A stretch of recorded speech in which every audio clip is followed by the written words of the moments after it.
Welcome to the Longer Miles podcast, brought to you by the Warrior Trail Foundation. This evening, we have the one, the only, Jordan Copenhaver. One and only. Thanks, Chris. How are you doing? Good, Yeah. good. So, Jordan and I have gotten to know each other pretty well in the last couple months after he came to participate in our Dark Sky 220 that we put on in November, on a balmy November week, right? It was beautiful, beautiful, Very perfect beautiful. weather. And we'll talk about that as we get into this. But first of all, Jordan, welcome to the podcast. I always like to ask, a couple introductory questions. The first one would be, tell us about yourself and how you got into trail running. Okay. Yeah, sure. So I was living in Colorado at the time. It was 2016, 2017. And I had an objective where I was working on snowboarding all the Colorado 14ers. And a lot of them are big objectives, start the day prior or the night prior, go through the night, and just a lot of endurance needed to tackle those peaks. And I thought it'd be good to train by doing some running. And I lived about a mile and a half from the Colorado Trail at the time, Waterton Canyon. Often ran up in that area, and just kind of fell in love with trail running for training. And in 2018, my wife and I, we moved back to Pennsylvania, where I'm from. And without the challenge of the big mountains for skiing and snowboarding, I started running longer distances on trails. And that's kind of how I fell in love with the endurance world of trail running. Great, dude. I can't even imagine the snowboarding of the 14ers. I Yeah. mean, maybe they're more tame in winter. I know that's not true. I'm just kidding. I mean, as you know, you got the avalanche risk, so it's like the late spring into early summer, that window of time. And a lot of it is traveling on ground that doesn't have snow, so you're just carrying your gear for miles and miles over deadfall. But it was a really cool objective that I was working on, and I think I got up to 39 of the 58.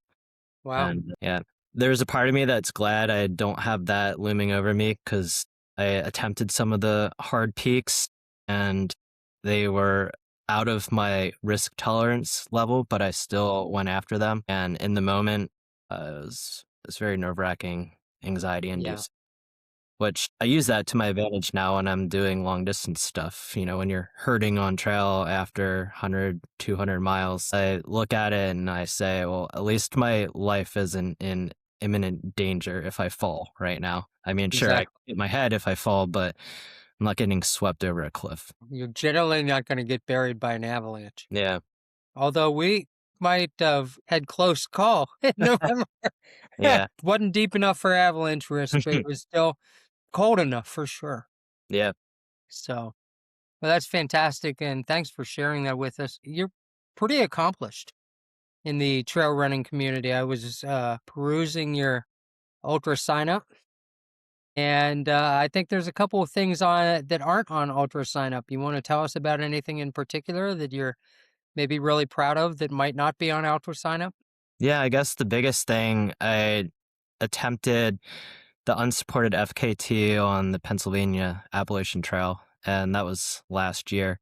So I attempted it twice. I did it first in a warm weather window in February, and I didn't have the training under my belt that I wanted, but I had the time off of work that needed to be used by March 1st, so just went for it. I felt good on trail until I fell 20 miles in, which when I fall, it's pretty dramatic, and I typically only fall like once every year or two. So when I fall, I make it count. Well, I broke my pole and broke my mental fortitude in the process. It weared on me. I still made it halfway through 115 miles. I don't know if it was because I was dealing with one broken pole, but I had a pretty severe leg injury and decided to pull the plug. Fast forward to May of 2025, sorry, 2024. I forgot it's 2026 now. I went after it again, and I didn't get the FKT, but I hit the time goal that I was looking for.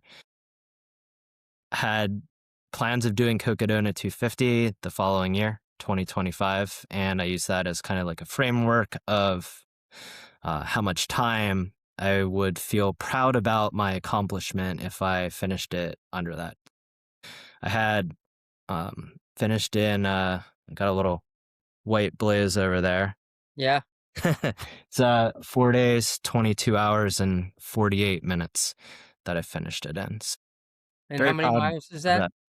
that. It's 230 miles with 31,000 vertical feet, and it's incredibly rocky. My feet have never It's hurt so bad. it's junk miles.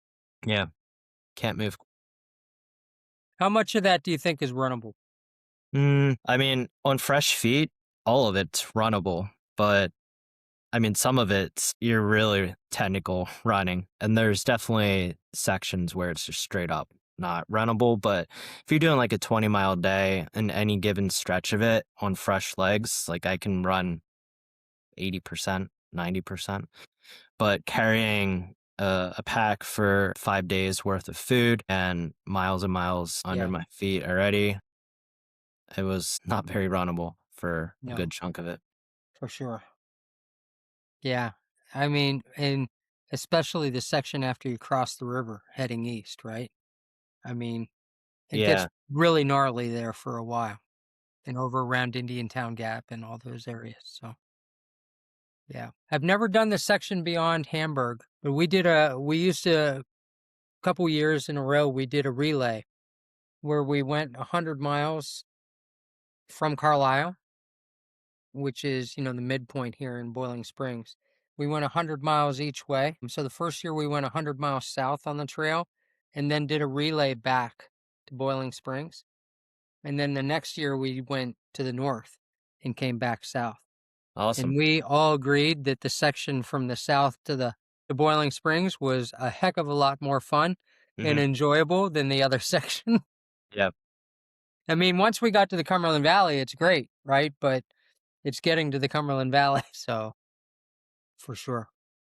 Well, which brings us to Cocodona last year, right? Yeah. So you and I both towed the line at Cocodona. We didn't know each other at all at that time, and we had different experiences. Some pretty nasty weather last year. Was that your first time at Cocodona, or It was. yeah? And had you run a 200 beforehand? Not an organized one, just the PA Appalachian Trail. What do you think the difference between an organized 200 and self-supported is? I mean, the mental aspect's huge. And then, like, doing something unsupported versus doing it in a race, like, just the physical toll that carrying extra weight takes on your body. Those are two hefty things that you need to account for. But on the flip side, at least for me, like, there's like this accomplishment aspect about doing it by yourself that's so fulfilling, but doing a race with like volunteers and crew and pacer, like that's equally fulfilling in different ways. So it's not like one is more fulfilling than the other. They're just very different. The experience is just night and day different. Before we get into Cocodona, let me just ask you, have you always been an outdoorsy guy? I mean, I love interviewing somebody who's got their mountain bikes and hiking poles and packs and stuff hanging behind them, and you have a few snowboards over there. Any Joneses in there, or are they No Joneses. no Ventures. Joneses? Venture snowboards from Silverton, and then also what do I got? Weston from Minturn, Colorado. Oh no, Yeah, they're all Colorado boards. good deal. Some niche boards there, like that. Good deal. But I mean, so you've always been an outdoorsy guy, and that's Yeah, that. I mean, like when you were a kid, were you like that? I was like that. From like the age of 12, I started snowboarding, and whenever we'd get a lot of snow, I'd just hike into the woods in Pennsylvania with my board. And my parents, with my sister, and my family, we lived up on a relatively large hill for the area. So it was steep enough to make turns, but it was also very rocky. So you needed good snowfall. But in my backyard, I had a trail that went through the trees. I had cleared it out. I had removed lots and lots of rocks, and Hmm. I used to shovel snow off of my deck and pack it onto the trail to make it last even longer. Yeah, didn't do a lot of hiking as a kid with like my family. Did a lot by myself, just kind of like wandering around the woods up on the hill. Yeah. Yeah, it's sort of how it was for me. I mean, when I was very young, we lived in Center County, Pennsylvania, near State College, and we literally lived up on the mountain. So we lived up on um, Pine Grove Mountain, and we had there was one other house up there with neighbor kids that were about my Doug and Sarah that were about my age. I think one older, one younger. No, I think both younger. Now that I think about it, but those were my only playmates, so I literally just ran through the woods all day long, and we'd go down to the creek and catch crayfish and have crayfish fights and whatever else and do like, that's how I spent my day every Yeah. day was, from the time I ate breakfast till usually sometimes even after dark, you know? My parents had a bell that they rang to tell me it was time to come home, and you could hear that bell. It was like made out of horseshoes, Hmm. you know, and you could hear that bell like a mile up the valley. And sometimes I'd just barely hear it and be like, oh, okay, I got to go home for dinner. Time to And go. yeah, it's crazy, you know. I did that. We never worried about ticks and never saw a tick, right? I never saw a rattlesnake or anything else. Like, I'm sure they were there, but I never came across them. And just running through the woods, you know? So Yeah. it's that's the beautiful thing about trail running as an older person. It sort of like takes you, if you grow up like you and I did, it takes us back to our childhood a little bit, Yeah. you know? Absolutely. I don't remember anything about training or pacing or anything else. I just ran till I couldn't breathe anymore, and then I walk a little and then run till I couldn't breathe anymore, right? Hmm. Pretty much how it goes today. Cool. Well, so last year you found yourself in Cocodona, and what drew you to Cocodona? Well, my good friend Nico, he ran it in 2024. So it was already on my radar that I was looking to run it the following year. And I signed up for Cocodona 3 days after I finished the Pennsylvania Appalachian Trail. It was the day that Nico had finished Cocodona. And I don't know, I had it in my head that it'd be a cool experience for him to come out the next year and pace me for chunks of it. And I kind of like selfishly asked him the day he finished if he would be interested in taking on that. And he seemed pumped to do it, and he stayed true to his word, and he went out there with me and my wife, and they were my crew and pacers in 2025 Cocodona. So that's kind of how I became so interested in it, him running it the year prior. Yeah. Well, the live stream will do a number on sucking you into it, if nothing else, right? Yeah. Yeah, I worked from the couch that entire week with my legs elevated and watched the live stream. Fortunately, it was a light week for work. Yeah. Good deal.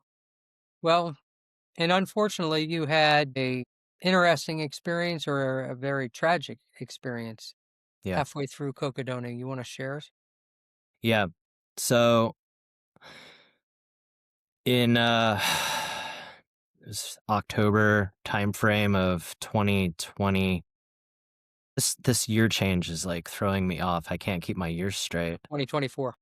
2024, my father, he had a situation with his work, and it led to him really struggling with his mental health. And there was a couple instances later that year where he tried to take his life, Mm. and we had tried to get him the help that he needed and deserved, and we were there for him as a family to support him.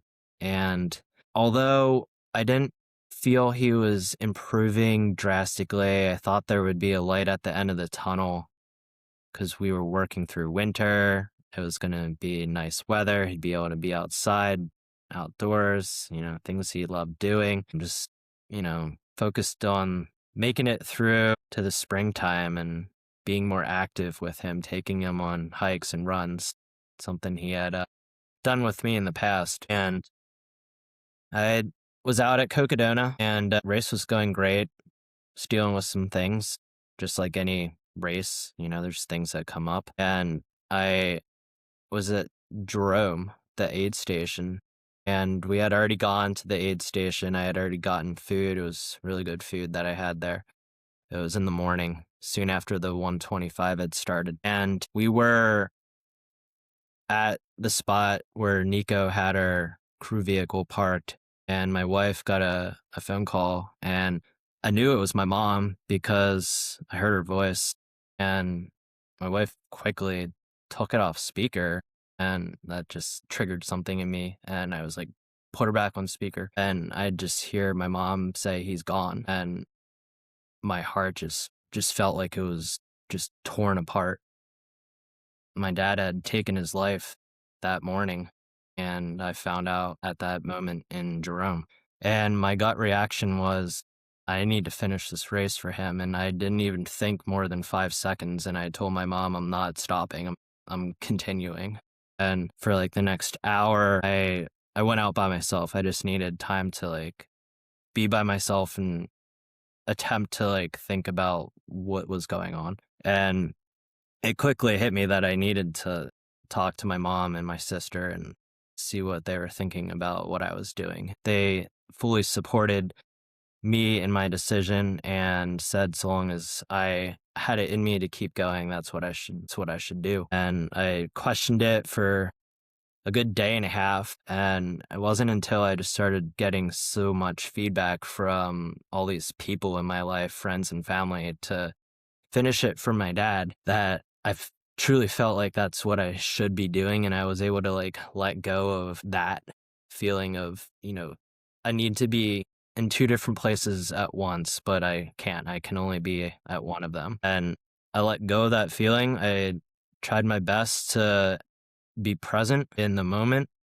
I didn't want my dad's situation to take away a lifetime memory that I would have from Cocodona, which is an amazing experience. It's an amazing race. I wanted to have that Cocodona experience and not just have this dark cloud over me the entire time. I don't know how Nico and Alicia did it, but they kept me focused and they kept me moving forward. And I never once wanted to stop.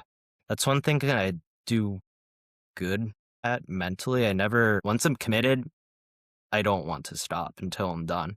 And that was the case for Cocodona, but it was so hard. I never cried so much in my life. Wow. I mean, I've heard you share that story beforehand when we were together in November, and I got to tell you, it's just like every time I think about it, first of all, on behalf of myself and our foundation, sincere condolences to you and your family. But the more, I mean, it's just so powerful to hear you describe it and to hear you talk about how you navigated it, but navigated it with your team. Yeah. And, having lost my father to leukemia, completely different scenario, but that's what got me into trail running is just being out there. Like, this is anytime I'm out, like last night, I was out, watching the sunset, and I was thinking about chasing sunsets, right? And chasing the golden hour. It was our favorite time, my dad and I, in the woods, that golden hour before darkness. And anytime I'm out there, I'm always thinking about it. It's like he's right there. So hopefully that's what you felt that day and felt his presence, but more importantly, continue to feel his presence. Yeah. Yeah. Thank you for sharing that. Yeah, you're welcome. There was a couple instances in the race, Sedona in particular, where it was sunrise and I was up above the hangover trail, and it just felt like he was right there with me. And it was so emotional. And then going up and over Eldon, and I know I always get adrenaline towards the end, but I got adrenaline or something that had me moving so quick uphill and then just moving incredible downhill. And yeah, it just felt like he was there with me. It's awesome. It's awesome, man. Thank you. Which brings us forward to what attracted you to doing the Dark Sky 220, which is a completely different animal from Cocodona 250, right? I mean, Yeah. especially the way we rolled it out this year, which was create your own race, do it unsupported, supported with a team, however you want to do it, but no aid stations. You know, I think you made the comment you thought we were just going to drop you off at the start line and you wouldn't see us again. But I mean, I will say it was the design. It was intentional. It wasn't a design by laziness. I recently heard somebody make a comment about races or fat asses without aid stations and things like that were done on a part of laziness. I want to be very clear that that was not the case for our foundation. We looked at it from a standpoint we wanted to try to create a completely unique experience. And I think what we got was exactly what we wanted. Yeah. But I'm interested in hearing what drew you to it, and then if you can lead us up to getting ready for it and getting into it. Yeah. So I guess I got to take a step back. I was signed up and ran Jigger Johnson 100 in the whites. That was like my second big race of 2025. And I wasn't mentally in it, wasn't mentally ready for it. I had like anxiety about even starting it. It just felt in ways wrong, but I felt like I needed to put myself out there and attempt it. And 10, not even 10 miles in, I didn't want to be doing it. I had linked up with a really good friend that I met out at Cocodona actually, and we ran through the night together, and he carried me to the halfway point, 58 miles in, and I was spent mentally. I didn't want to be doing it. Like I said, when I have my mindset, I don't stop, but I never had my mindset for Jigger Johnson. It just didn't feel right to be out there. So after that race, I had already been planning on doing an unsupported adventure, and I was thinking about doing the Mason-Dixon Trail, but I had some hesitations about that. There's so much road, and I just wasn't really wanting that sort of environment. I wanted more of like the nature experience, the remote experience, and that's how I kind of ended up signing up for Dark Sky. I had known about the race because I knew some friends that ran it the prior year, which was in the spring versus the fall this year, and I also had some friends or friend that were going to run the Cherry Springs, Anthony, who had done Jigger Johnson. He was doing Cherry Springs too. So there was kind of like multiple levels that drew me to doing Dark Sky. And the fact that I could do it unsupported and have like kind of a race environment around me where, I was doing it unsupported, but I had people that I could be with. It was just kind of this little blend of what I felt I needed at the time. And I knew the community aspect of the Warrior Child Foundation was pretty big to begin with based on how the race went down the year prior. It just seemed right. And the cause that WTF supports, there's just so many levels that checked so many boxes. I saw you announced the race, and I think I signed up within like an hour or two. Yeah. So, Which in my threw us life, for a loop because we were like, what just happened? yeah, in my life, if stuff feels right, I just go for it. Uh-huh. That's kind of how I operate. Yeah. So did you do anything specific to train or did you just do your normal thing? So when I do unsupported stuff, I carry a lot of weight. I normally carry around 26 pounds, and most of that's made up with bags of rice. It kind of distributes the weight well in the pack. It's not like, something that's going to point load your pack. You can almost load it how you would with all your gear. So I put a pillow in the bottom of my pack, like a normal size pillow, and then a bunch of rice on top of that. And I carried that probably 50% of my training activities, the end of Jigger Johnson time period up until Dark Sky. And I Is love most doing of that hiking or running or a combination of the two? yeah, mostly hiking. So I love doing hill repeats. So go to the local ski area near my house, Spring Mount. It's like 450 vertical feet, and just go up and down, up and down. Huh. Yeah. Well, you have to do that as what? Yeah, quite a few times. 100 times of that, and you'd almost have the same as the vertical that you got in dark sky, right? Yeah, vertical of dark sky is no joke. Yeah. So tell us, so I went out with you when we started off the dark sky because I was just really curious what the first night was going to be like. I had scouted that whole section, from there all the way up until, well, I think, I think all the way until it joins with, yeah, all of that section until it joins up with the STS. Mhm. And, but I had done it in sections, like 8 miles here, 12 miles there. I was really curious what it was going to feel like to do it all together. Right. And of course, I was working on a sore ankle from turning my ankle pretty badly at Mammoth 200 just a few weeks before. So I was like, well, we'll go out and see what happens because I'm just going to go out and play. But so we started off, right at dusk. And, it was a little shocking, right? The temperature had plummeted the day before or 2 days beforehand. We had fresh snow, which nobody was counting on. Like I told you, I had gone back and looked 20 years to see how often it had snowed that week. And it was only twice in the previous 20 years. And it was just like, just dusting and then gone, right? No, no, it turned into full on, like we saw it all, right? So, but tell So us about how the race went and what you thought about specifically, like all the different segments and what your experience were. I mean, you're an accomplished backpacker, an accomplished trail runner, accomplished outdoorsman, clearly know how to survive in the coldest and most challenging environments with what you were doing in Colorado. What did you experience? everything. I mean, your point of not being ready for the snow, that's spot on. I wasn't ready for the snow. Going unsupported, I only had one pair of shoes. So I'm accustomed to wearing trail shoes all winter long in Pennsylvania, even when it's cold.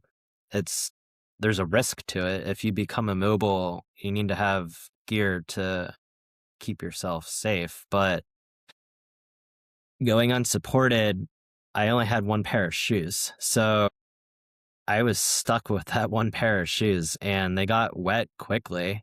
The lower elevations, there wasn't much snow, maybe a dusting, but it was a little muddier than I was anticipating right off the bat.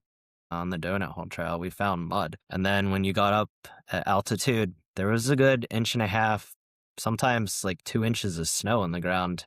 And the leaves had just fallen down not too long prior. So you got relatively rocky trails. I say relatively. If you compare them to Colorado, they're extremely rocky. But relative to Pennsylvania, they're rocky, but not the worst of the rock in PA. So you got rock, and then on top of that you have leaves, and then on top of that you have snow. And it made for some treacherous conditions to try and stay upright. I was with Katie, and she was someone who claimed to fall a lot on like normal trail conditions. And it was almost comical seeing how much she fell in those conditions. I was nervous at times because it looked like she had gotten injured, but she'd pop right back up every time. So we just had very challenging trail conditions in that sense. And then you had the weather. So you had wind, but it wasn't terrible because you're in the trees most of the time. But the temperatures were generally cold. Yeah, So like it mid was 20s. just, yeah, it was just challenging conditions to be out in on a And we trail started at system. 6 p.m. Yeah. Start at 6 p.m. You're just out and in you're it. navigating The the don't, yeah. route, which is not evident at all aside from the blazes and whatever you have on your phone. Yeah. The Donut Hole Trail, it's notoriously hard to follow. The blazes are like burnt orange. They don't pop during dark. So yeah, to turn like your headlight and your waist light all the way up just to like try and see a blaze up ahead. You're pretty much just navigating through the woods. There's deadfall and not much evidence of it being a trail. at least that time of the year. Maybe late summer when you have, vegetation in a different state and the leaves aren't down yet, the trail might be a little bit easier to follow. But that time of the year in mid-November, it was hard. And you're going through like creek beds and just stuff that doesn't seem like it remotely should be the trail, but then you cross-reference it to your GPS track and you're on it. Yeah. It's What pretty would good. make me laugh is you'd be walking along, convinced you're nowhere near the trail, and all of a sudden there'd be a log cut open where you'd walk and you'd be like, oh, well, clearly this is the trail, right? Because it's the only reason this 3-foot section of this tree would have been cut out, right? And then you go like 20 feet further and you're like, okay, I'm not sure if I'm still on the trail. Yeah. It's awesome. Can you hear me, by the way? Yeah. Okay. My application's saying trying to reconnect. Make sure you're No, you're stable good. connection. Okay. Yeah, so doing a whole trail, that was an experience from the get-go. Once you got farther north up in the area of Heiner, the trails are better maintained, and I guess to me, I know them more because there's a lot of local Pennsylvania trail races that take place in that area. So those trails were more familiar and maintained well. And then the Susquehannock trail system, I don't know, it was a lot easier than I expected it to be. It was not very rocky. It was very runnable. You still had a lot of elevation gain, but you could move quickly. So that allowed me to kind of make up time. So, like, to take a step back, I had really bad feet issues. It was the mid 60 mile, maybe 65, 67 mile range. What's the town that has the bathrooms that we slept in? Cross Fork. Cross Fork. Yeah. The So sauna. the sauna. Cross Fork sauna saved my race, and it seriously did, because having one pair of shoes, my feet were a wreck. They've maybe not been worse than that. They're so deeply wrinkled, and it felt like the skin was about to slough off whenever I was side hilling. Incredibly painful. I actually called Brian, the race director for the race, or not called him, but I messaged him on my InReach and gave him a heads up that there was a high probability that he would need to be picking me up the next morning, because I didn't see how it'd be possible for me to continue on. But the sauna dried my feet very well, and it dried my shoes so well that it shriveled up my insoles, which I woke up in the morning thinking I had done myself in for a different reason. I got them formed into place good enough that I didn't notice it when I had my feet in my shoes. And I went out the next morning just thinking, all right, well, it'd be cool to do all the Donut Hole Trail and then do the whole STS, the whole Susquehannock Trail system. That's my new goal. Yeah. I lost so much time. I was in that sauna for like 10 hours, which Wow. that wasn't in my race plan. I I needed didn't to. know you were there that long. That's crazy. It's like half a day. Yep. Yeah. I mean, just so everybody understands, Cross Fork is a village of about 200 people, if that, maybe. But it has 2 bars, so that's important. And there's a fire hall there, and then there is a maintenance building for the Department of for the DEP, for the Department of Environmental Protection. No, they're not DEP. DCNR. DCNR. DCNR. So that's the state's conservation and natural resources. And they have a public bathroom there for the thru hikers, male and female side. And when it's cold out, it might be year round. I don't know. I've never actually been there in summer. But anytime I've been in those bathrooms, the heat is cranking at like, I don't know what, like 85 degrees? It was up near 80 because there's actually a thermostat in there, Yeah. or a Yeah. thermometer. You can't change it, so it's not a thermostat. No, right. You can't change it. So you're just in there cooking. And the previous year when we were in there, it was pouring down rain and sleeting and 40 degrees when we got people into there. Brian and I were in there with 2 guys that were still in the race. I mean, we were all sitting around in our underwear because it was so hot. There's like no stall around the toilet. So anytime somebody has to go to the bathroom, they just get up, and it was hilarious. You know what I mean? But, truly one of the most valuable stops on this race, because it 2 years in a row has rescued people and saved people's races. So, yeah. Yeah, so that got me in good enough shape that I went out the next morning and had that new objective. But because the STS is so cruisy, I made up a lot of time. And I got past the start of the Cherry Springs starting location, which was my initial goal. I got there, I got past it. I'm like, well, I'm back on track. So kind of recalibrated what my goal was. And my new goal was once again to attempt to finish Dark Sky 220. And that's when we had the coldest tonight. And you had said it got down to 22. I had a Z-Pax duplex tent, and the quilt I think was 10 degree, but I also had a fleece liner. So I stayed warm, but the inside of the tent was totally frozen up just from And you condensation. guys, Pablo was with you at that time, right? He was, yeah, And you guys were at dynamite um, shelter. the what? Dynamite shelter. Yeah, the Dynamite Shelter, which is a odd brick building that's what, like 8 feet by 8 feet with no windows and a door on it, Middle of the and woods. in the middle of the woods. It's a little sketchy, actually. I've been in it twice, and each time I go into it, I think the weather would have to be pretty treacherous for me to come in here and close the door. I would probably have to leave the door open or cracked, but I guess you guys showed up there, or were you already there when Pablo came? Pablo got there before me, and I showed up 20 minutes after him and was like, "Why are you setting up your bivvy? What are you doing?" Yeah. And he said, "There's people in the shelter." Yeah, there were 4 guys in that shelter.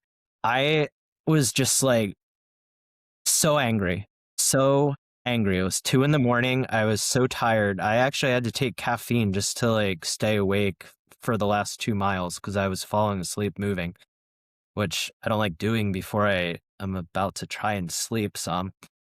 But that's what I needed to do. So that was like my level of tiredness and my mental state at the time. I was so pissed off that there were people in there, but What it would the odds be that there were 4 guys in that shelter, and they were just like fraternity brothers doing their annual hike? And they just happened to go to that shelter that same night that you guys are there. It's like yeah, mind blowing to me, because I right. talked to him the next morning. I So guess. But yeah, made it through the night. Pablo, he was cold, he very cold. shivered all night long. Yeah. Yeah. He said he fell asleep shivering and he woke up shivering. But yeah, after that, I had linked up with Katie again and had ran into Pablo and then had ran into some of the people running the 110, my friend Anthony. It's been, the days kind of blur together, but I ran into Anthony around, it's like 3 or 4 a.m. I knew my only way to finish before your cutoff was to go through the final night and not sleep. So that's what I did, and that's what allowed me to catch up to Anthony and Pablo. So I spent some time with them, but earlier in that day, I was with Katie for a bunch of miles too. So it's kind of just running into people that last 60-mile or so stretch of trail, which was nice because it's nice to be with people. And you and Chad were the only two out that third night together. Or was that the fourth night? I don't know what night was what, but I was down at the creek and Chad was at the top of Hemlock Mountain in his bivvy. That was the last night I slept. So, if that makes Yeah. any sense to you. Yeah. Crazy. I mean, like everybody else was back up at Pipe Dream in cars trying to sleep, including Pablo. Like Mm, everybody was sleeping inside because it was so cold. it was cold. And you guys were out there. You were the only two out there. All the people running the 110 that night called it. They threw in the towel. They were like, "It's too cold." But I was like, I think those guys are okay, but we don't really know. So it's crazy. And then I think the last day you were talking about coming up over the last point and like the Anthony and those guys coming out of the woods. Yeah, they were all in a bunch of mountain laurel. And I was just zombie mode pushing along. I was actually a little anxious, a little nervous because the wind up on the ridges was just ripping. It was weird weather. Up high, it was warm. Down low, it was cold. And there was a weather system moving through, and the winds were just blowing so hard that it had my level of concern elevated. I don't like being in the woods when it's blowing that hard with trees No, I coming know. branches. I mean, there were trees coming down for sure. And yeah, I think winds were gusting to 60 miles an hour that day on some of the ridges. It was But yeah, crazy. I was just trudging along in the winds, and out of nowhere, all these lights just turn on. Like they had just happened to wake up as I was approaching. And I didn't know who any of them were, and turns out I knew all of them. It's like instead of gorillas in the mist, it's runners in the laurel, right? Yeah, it's pretty comical. Yeah. So, and then you came down and came to the front porch and got welcomed in. It was a really cool finish to the race. Just the whole community aspect. It really ties it together. You have the people that had ran the 50K, the 100 mile. Pablo running the 220. He was there. Uh, he finished 20, 30 minutes ahead of me, so he was there.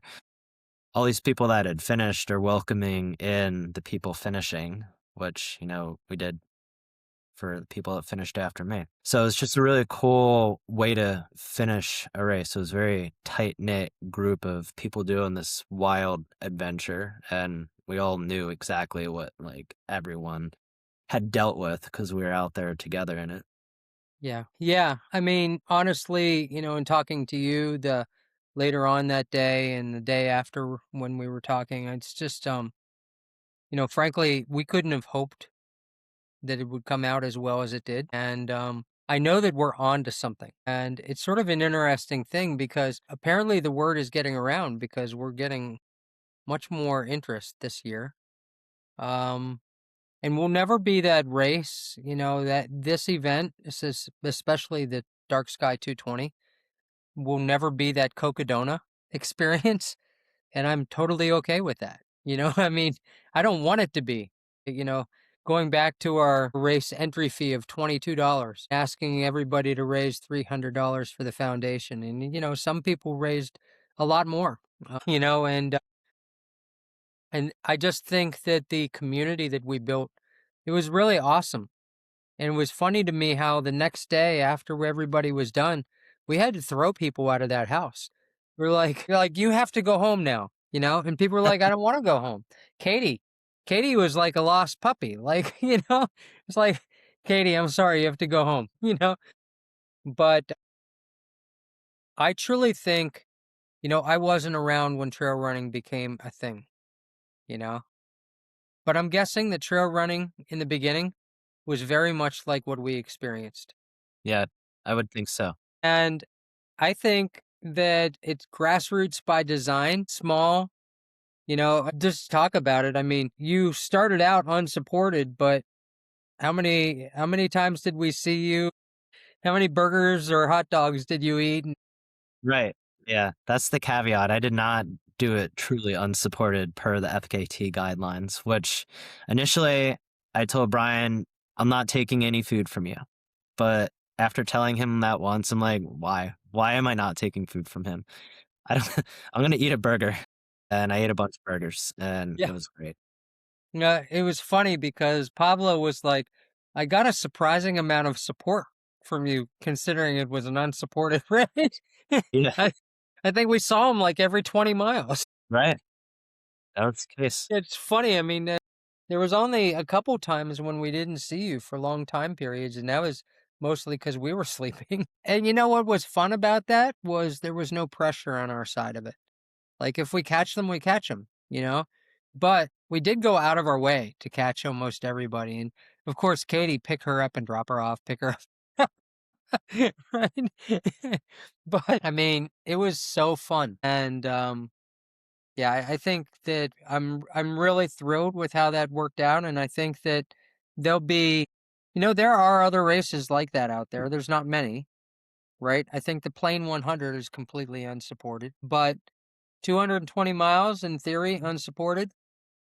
It's going to take a different class of person to sign up for that. And Jordan, we hope there's many more like you out there. So we know there are, right? They just need to find out about us. Certainly, the whole point is to remove barriers to entry, right? So if you're willing to come out and test your metal, we're willing to work with you and try to help you do it. And we're not going to leave anybody hang, but we weren't very clear that if you called us and needed us to come and pick you up at some portions of the course, you're 4 hour drive away. So, yeah, I'm excited about this next year. We have already secured the house, and that is a ongoing thing for us. And just to let you know, I mean, the owner of the Airbnb donated back a sizable amount of our payment That's to the awesome. foundation, which is really awesome, and they're excited to have us back. And it's the perfect environment, and I envision the day where we might have, 50 people sleeping on the floor there, but whatever. I mean, a lot of fun, and we definitely helped the local economy with a couple meals and a lot of pizzas ordered and things like that. And, in the end, it was one of the best weeks of my year. So Yeah, I want to I'm thank you for looking coming out. I'm looking forward to it next year. It won't be unless something drastically changes in my running schedule. I don't anticipate running it, but I anticipate being there to help out. And being in October, I think it's going to be a lot nicer conditions for the people taking part in the race. Only 2 weeks earlier. It's October versus November. I think it's 2.5 weeks. We're starting on a Sunday versus a Wednesday. It all makes a difference, Chris. Okay. You say so. So, going back to the first year where we started an hour into the 220, we got hit with the hurricane. We knew it was coming, but we didn't expect it to be as bad as it was. And then we experienced snow and tornadoes and everything else throughout the next 5 days. And then this year with the cold, the only thing we haven't experienced is like 100-degree temperatures. So maybe that's what we'll get this year. Yeah, maybe. So, anyway, well, thanks for your time, Jordan, and thank you for coming out and demonstrating your resilience and supporting the Warrior Trail Foundation and our mission. And I'm really eternally grateful for you and the others that ran our race, and mostly for the new friendship that we've formed throughout this. And I look forward to spending more time with you and getting out there. I got to come down and do some trail work with you and all those things. But as your work schedule opens up, I've got nice little calendar I put together this year. So anytime you want to break away and come out and crew or pace for any of those things, you let me know.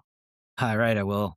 Yeah, thank you so much for putting this race on. The Warrior Trail Foundation, organization, everything about it. It's a great thing that you guys are doing and the community that you're building. Appreciate it. Stay resilient out there, buddy. You too, Chris.